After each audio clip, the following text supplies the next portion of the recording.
Hello and welcome to another episode of the Hotspur Huddle, where in true matters we've actually got a game to go over. Mainly not a game that we probably want to dissect, but here we are because obviously last night Tottenham did play West Ham, and with me to dissect that and more, I am joined by the amazing Wes. Wes, how are you, my friend?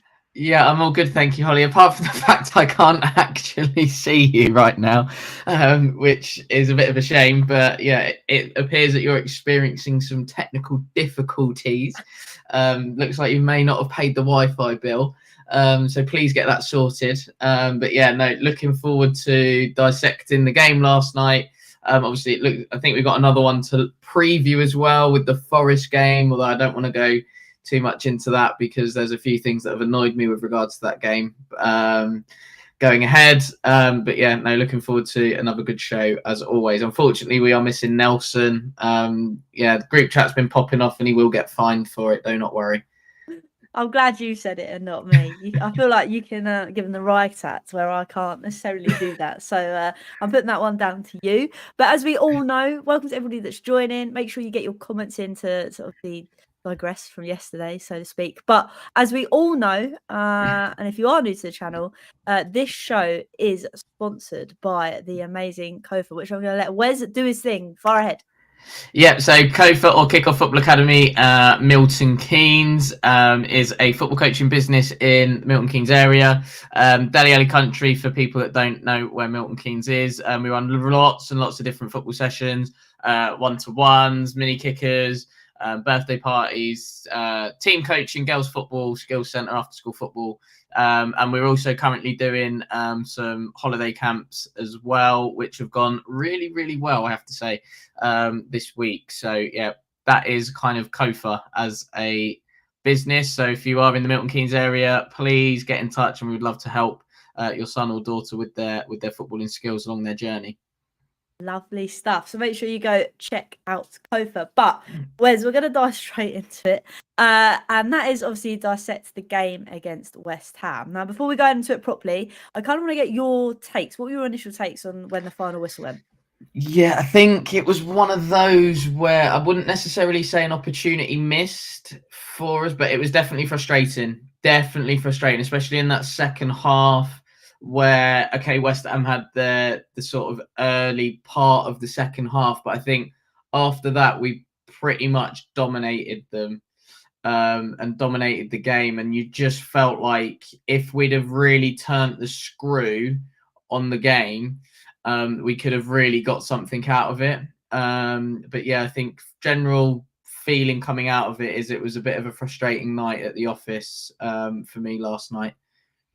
Yeah, I have seen, obviously, I sadly was at the Portsmouth game, and that was also a draw, but there was a lot going on in that game. And obviously, when you dissect and I looked at the highlights this morning, I wasn't very pleased. I mean, let's dive into it because obviously, within 5 minutes, we see the man of the moment at the minute, and that is Johnson get on the score sheet. So, what did you kind of make of that combination between him and Werner?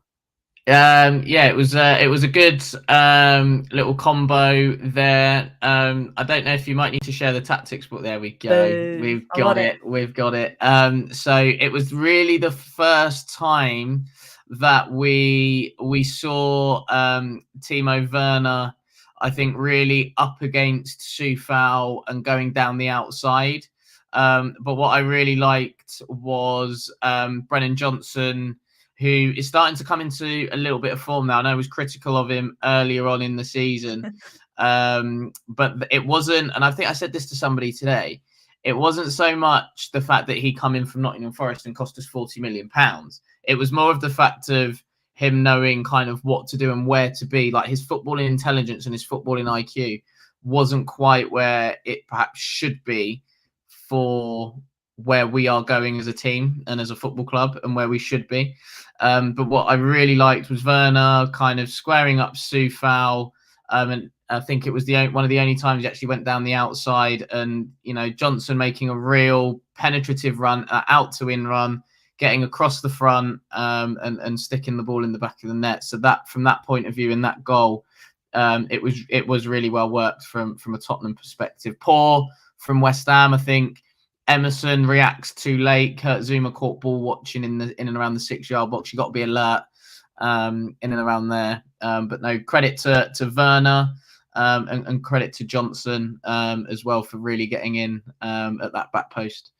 And I think that's the thing. I think, like you kind of said, I think there's a lot of chat about Johnson not potentially being the player we needed him to be at the start. But I think under Ange, the ceiling is really as high as he wants it to be, and hopefully he keeps producing those sort of numbers. Because what he obviously didn't start the previous game, but he started this one and he got the score sheet pretty much straight away. But in true Spurs fashion, although he started very well, lovely set pieces and corners like to throw their heads and wind us right up. So obviously we saw that corner where we conceded. I'm gonna get you to map it out on the tactics board because my word, I think I lost. Give us a sec. Sorry, I'll keep chatting. I honestly, when I looked at the highlights this morning, I think I generally lost my head because this is not the first time that we've seen us defend a stupid corner like this. And I know we've mentioned it before and about man marking, and at the moment we seem to do zonal, but it's just not working. And I don't know whether it was the way we set up the corner or was it just a lapse of concentration. But it just seemed a mess from start to finish when we conceded that corner, wasn't it? Pretty much. Yeah, I think, listen, there's always going to be, especially in this country, right? There's always going to be your debate on basically zonal marking versus man marking. I know we are a bit more traditional, I would say, in the sense that we, in this country in particular, love man marking. I know me personally, I'm a bit more of a fan of man marking. I think it gives players ownership and responsibility for their actions effectively, so you know who to effectively blame if somebody was to score. Zonal marking, too many grey areas for me. So we kind of set up roughly in sort of two split zones. So you have this first zone here, and then the second one, although Basuma, I wouldn't say he was at fault, but I don't think he did enough in his zone. And the real problem that we had was that Zuma sort of started at the back here and then just really just ghosted in, got in between sort of Van der Ven and Bissouma, and had a free header. And that's the problem and the issue that you're going to have with zonal marking, is that it's always been the way where all you need is somebody just to make a bit of movement to get their head on it. And that's exactly what we saw last night with the Zuma goal. It's a really soft and poor goal from Spurs to concede. Bissouma doesn't really do enough to get, I think it was Antonio, away from Vicario in the first instance. I think if he does a little bit more with that, you would probably argue that Vicario comes and probably punches away. But I think obviously since that Man City game, people have just gone, right, here's how we can potentially nick a sort of cheap, easy goal. So yeah, I think that's where that's come from in that respect. But yeah, zonal marking, I've never been a big fan of it. So yeah, I personally would go man marking. But you've got to have, if you're going zonal, you've got to have your strongest players attacking the ball in those situations. So Basuma on Antonio, probably a bit of a mismatch. You would have liked probably to have seen maybe Romero or somebody else on Antonio, but then West Ham do have a lot of tall and big players within their side. And actually looking at our team yesterday, the starting lineup didn't possess much height in there. So I think that could have also been a potential issue in there. I know second half we had Richarlison back defending the corners, and we know that Richarlison can attack the ball with his head, certainly, as opposed a bit more than what Son would in defensive action. So yeah, like I say, really poor goal from Spurs to concede, really soft. But credit to West Ham for getting the delivery spot on and targeting a weakness within our back line. I think that's the most frustrating thing because obviously when you look back at the game and the corners that we had after that, we were still making those same mistakes. I think it was one where, was it Antonio that literally tried to flick at the ball and it nearly went in the back of the net, but obviously it didn't hit it hard enough. And you're thinking to yourself, like, how is this happening? I mean, is it for the manager to say, right, let's scrap zonal and go straight to man marking? Would you do that mid-game, do you think? if you do, I think it's one of those things whereby if you go away from it, I think it then creates doubt in the players' minds, because then they're going, okay, well, we've believed in it all season. We've believed in it up until this point. Why are we changing now? I understand that you need to take into account the state of the game, but I think we're seeing probably more than most at the moment with Spurs is that there is a distinct style and a distinct way of being on the ball and off the ball. And I think zonal with Spurs is likely to stay. My personal view, as I said, I'm not a fan of it. I hate it. I would much prefer man-to-man marking.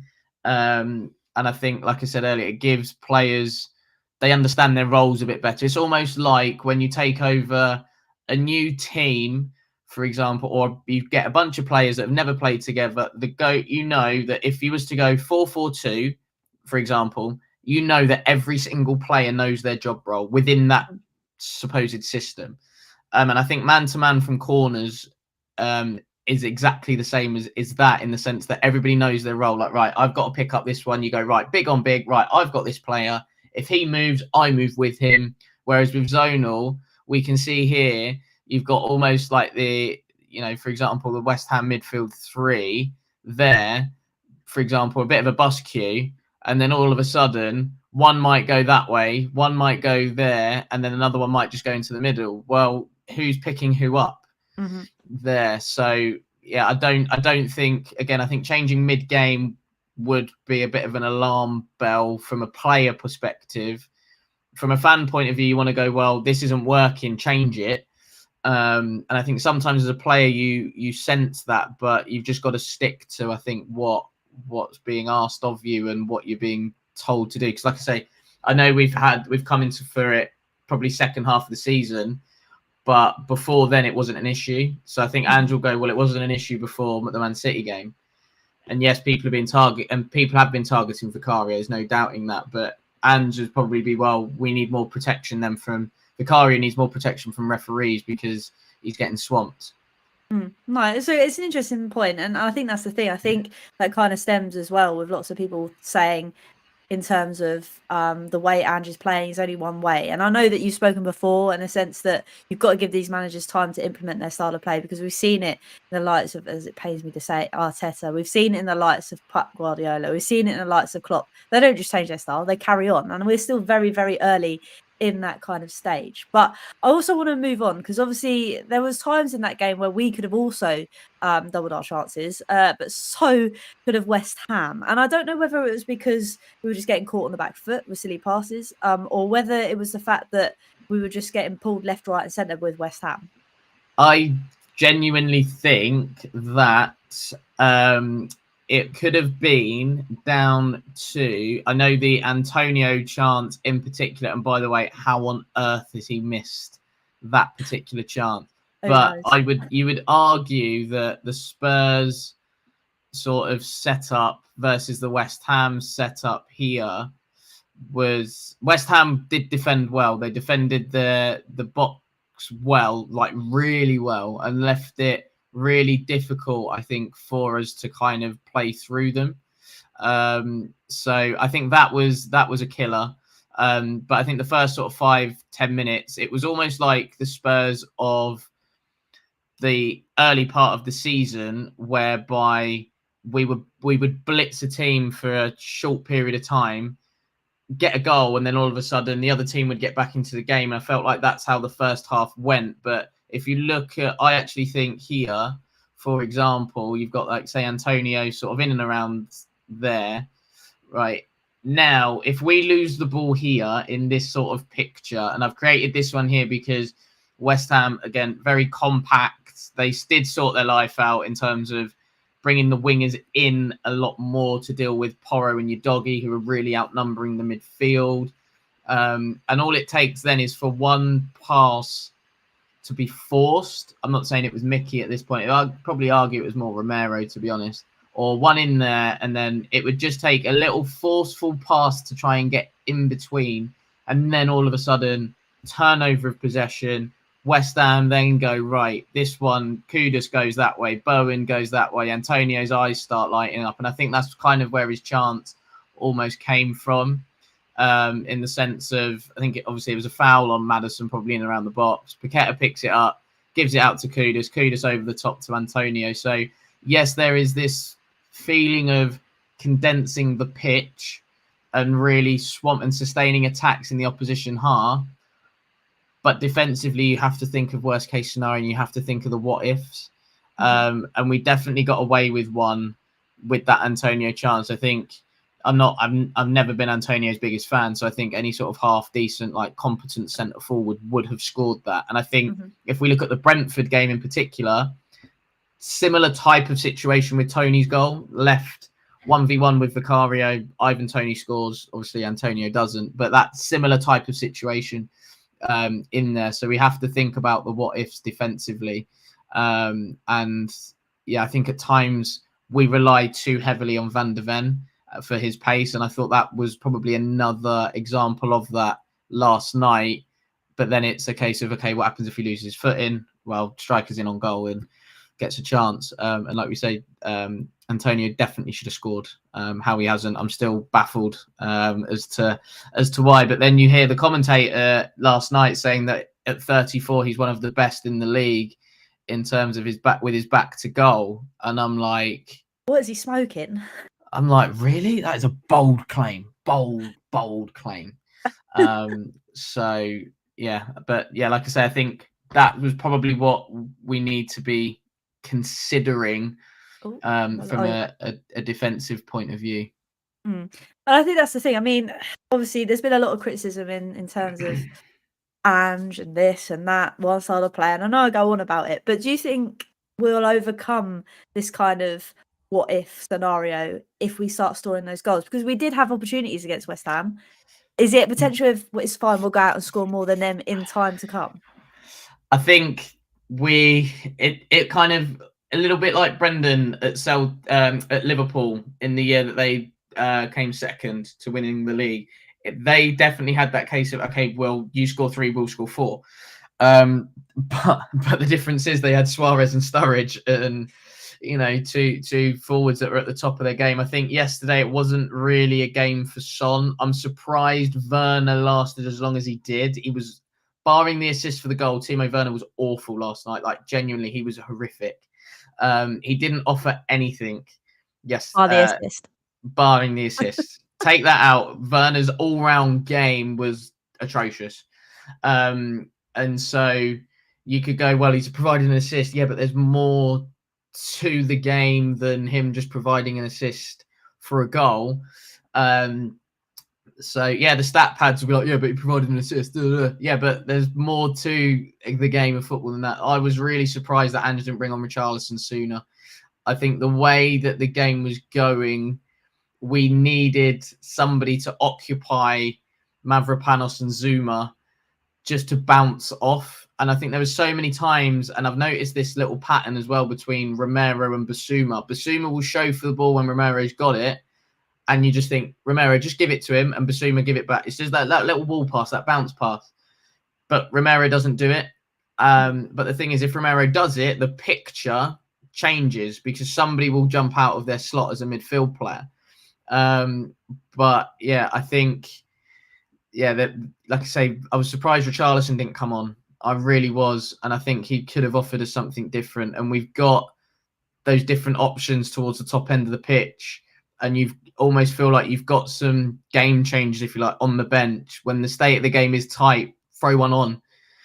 Let them try and change the game. So yeah, that was the frustrating thing. But like I say, credit to West Ham after they kind of sorted their lives out. They defended really, really well and restricted us to having, it was almost felt like a little bit AVB style and end of Poch time, where we'd have a lot of the ball in front, down the side, couldn't really play in between. And I think there was quite a few times as well, Werner had the opportunity to almost do a Brennan Johnson and make an out to in run and have a bit of a gamble and attack the ball. I think if Werner did, he'd have probably had a hat-trick last night. And I'm being deadly serious with that. There was a good 3 or 4 opportunities where if he did just gamble and make that run, he could have got on the end of something.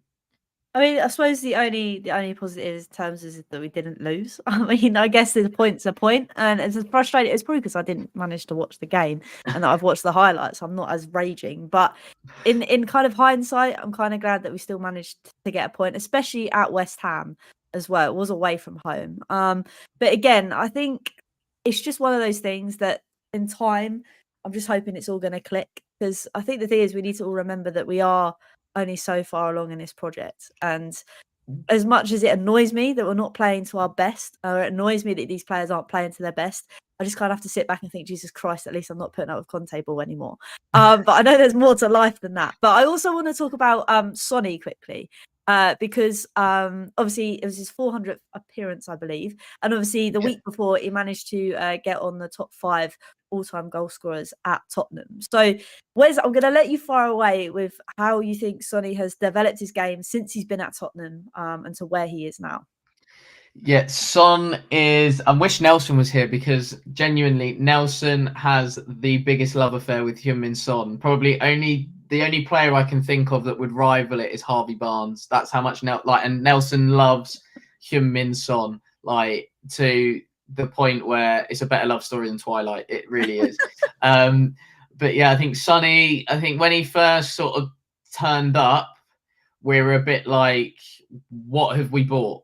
What have we bought? Have we bought a winger? Have we bought a second striker to effectively be back up to Kane? Have we bought somebody that plays in the 10 position? And then we kind of realized that he can do a little bit of all of them.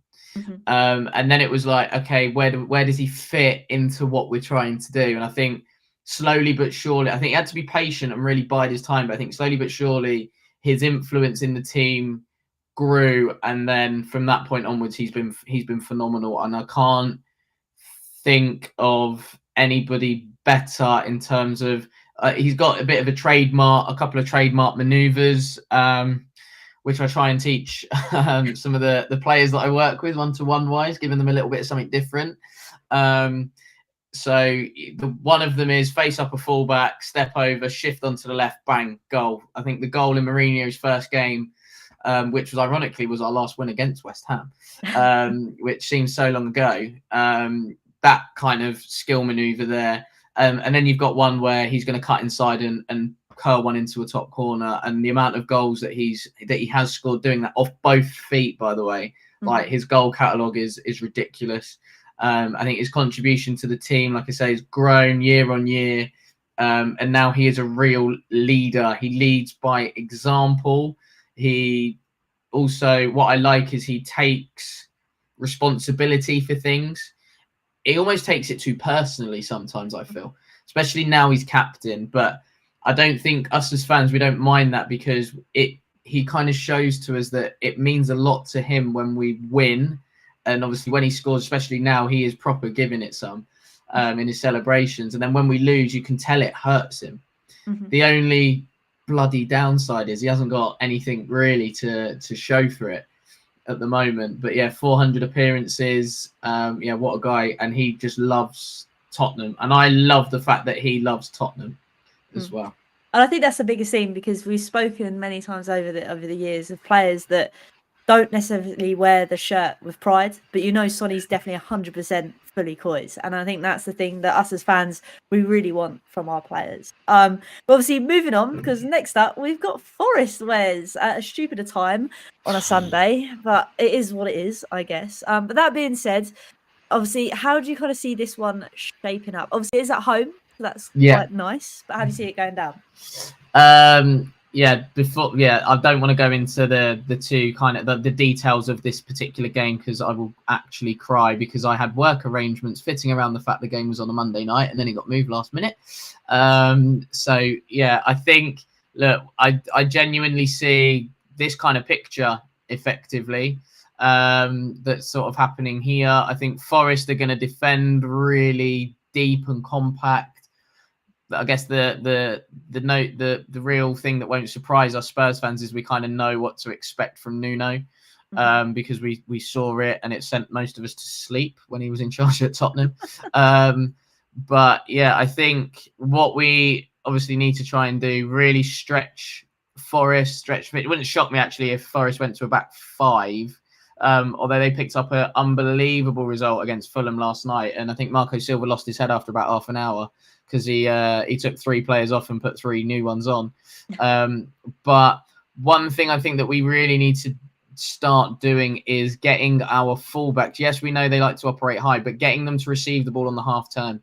Mm-hmm. Plenty of times last night where Porro in particular picked up this really good position, this really good half space, but then his touch or his type of touch really let him down.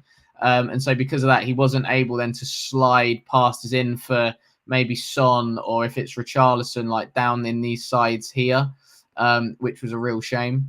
But yeah, no, look, I expect Forest to come, sit deep, play for a point. The points for them are invaluable at this stage of the season, given the situation they're in. I expect us to really dominate the ball.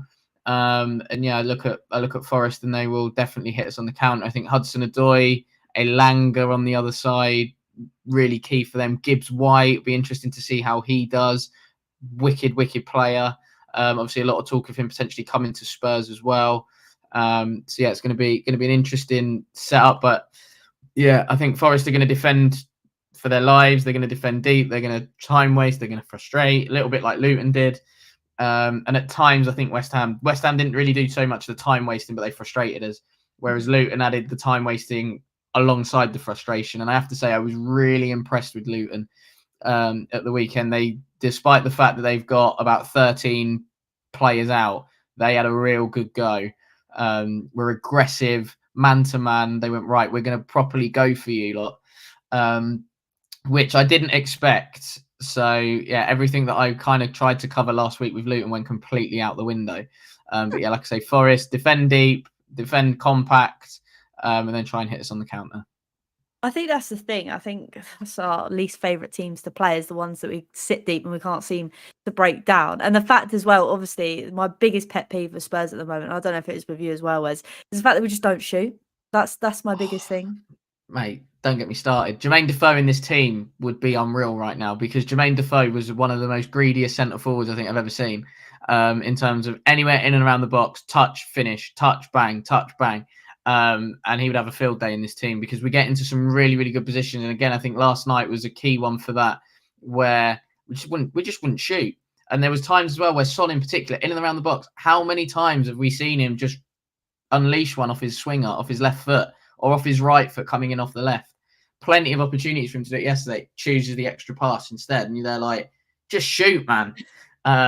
Like even, and I look at where we get to in and around the penalty box with the ball, and I go, we're missing. Obviously, any team would miss a player of Harry Kane's quality, but you look at it sometimes and you go, if Kane's in this team, not only would he be on like 35 goals this season with the amount of chances we have created, but then the link play as well, he would have probably got about 30 odd assists as well.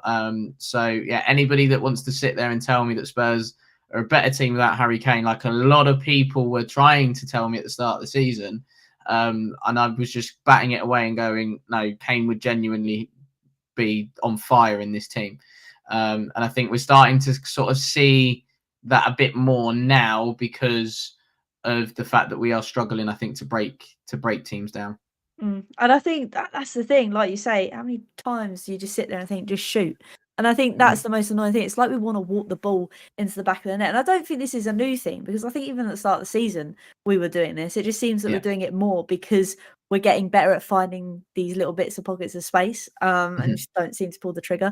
But like you say, it'd be interesting to see how we do against Forest. I'm hoping that we have more bloody shots on goal. And before we go, actually, because you mentioned Kane, and obviously the bless him, the fact that it doesn't look like he's going to win a trophy in the league for them. Do you reckon there's any hope of him potentially coming back to Spurs next season, or do you think that book has closed for him right now for Tottenham? Put it this way, the fans forum at the start of the season, which was exquisitely timed by Mr. Levy, by the way. And then he goes on to say, this is the first one we've done in 6 years. Yes, Daniel, because it's the first time us fans have felt like we've got our football club back for the first time in 6 years. And we've got football that we actually bloody enjoy. he did mention there is a buyback clause. Now, I believe the accounts have been published and there is a bit of profit, and we're now looking at investors to come into the football club. And Levy's talking about how all the non-footballing events have meant that the football club is now operating at a profit, as well as obviously the money that we had last year from Champions League, etc., etc.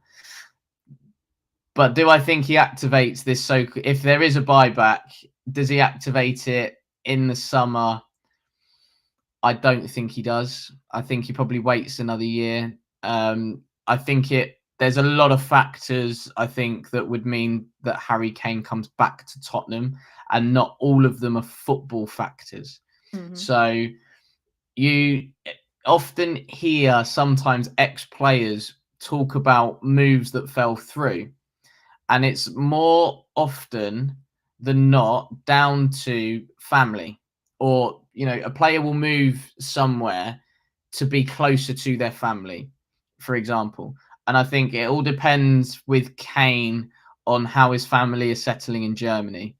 But do I believe that Spurs do have an option to bring him back? More than likely. I don't think Levy would have been that stupid. I mean, he might be a lot of things, but as a stupid businessman, he is not. So from a business point of view, he'd have gone, yeah, I want something in there to make sure that I can get Harry back. I don't think it happens this summer. Listen, every Spurs fan would absolutely love it to happen. But I can't see it this year. But like I say, if family are a little bit unsettled in Germany, kids perhaps aren't quite getting on schooling wise, or struggling to learn the language, that kind of thing, he might then go, actually, I want to come back to England.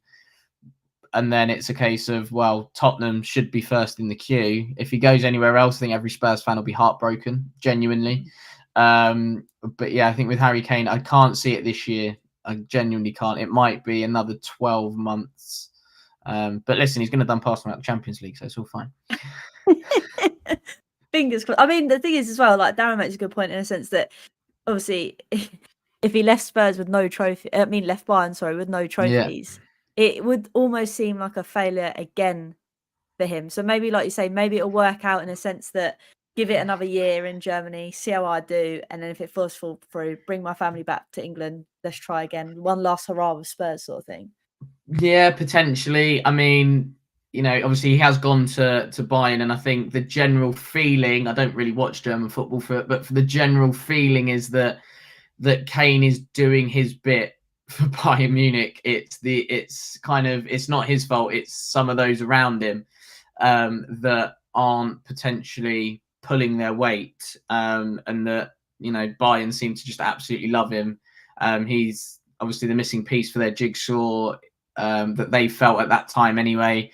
World-class centre forward, knows where the back of the net is, links play really well, is a standard for not only English and British centre forwards, I think forwards and strikers across the world. Now he's made it really difficult to be any other type of centre forward because he's so rounded. So now it's like anybody coming through will be compared to Harry Kane. Like, can they link play like Harry Kane? Can they drop deep like Harry Kane? Can they hold the ball up like Harry Kane? And the only thing I think with this season is when you hear, like previously we would get it's only Harry Kane that has more with regards to certain things, and I feel like I've missed that a little bit, because I know on Twitter a lot of people would go, that only Harry Kane guy, that kind of feeling, that kind of vibe. I mean, he's not done bad for the one season wonder that loads of people thought he would be, but yeah, look, I think every Spurs fan wishes him all the best, and yeah, just do us a favour and knock that lot out the Champions League for us, will you?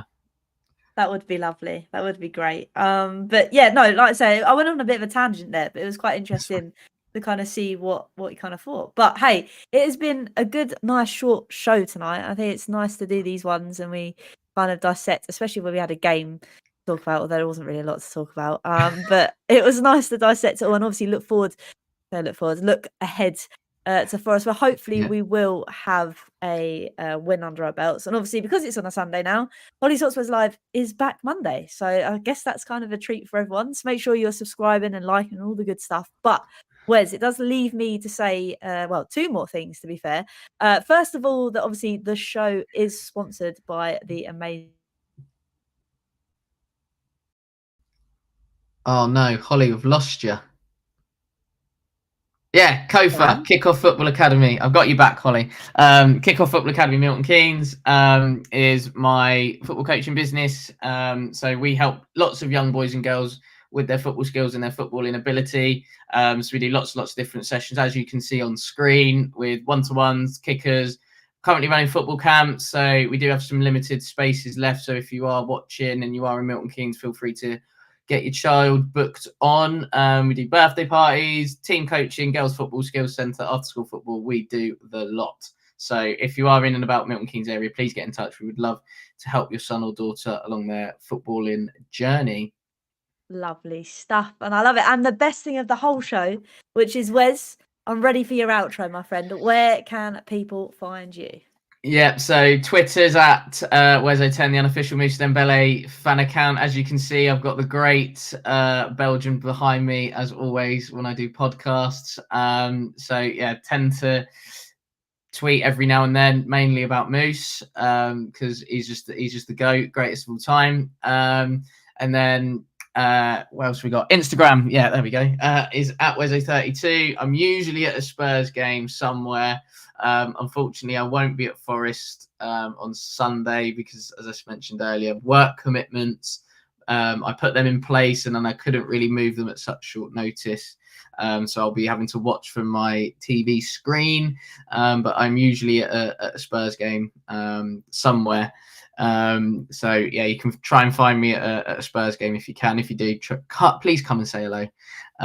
But mention that you've seen me on Holly's Hotspurs, because then I'll get the link for it. So yeah, Instagram's at Wesley32, Kofa and Kickoff Football Academy for all the football coaching stuff.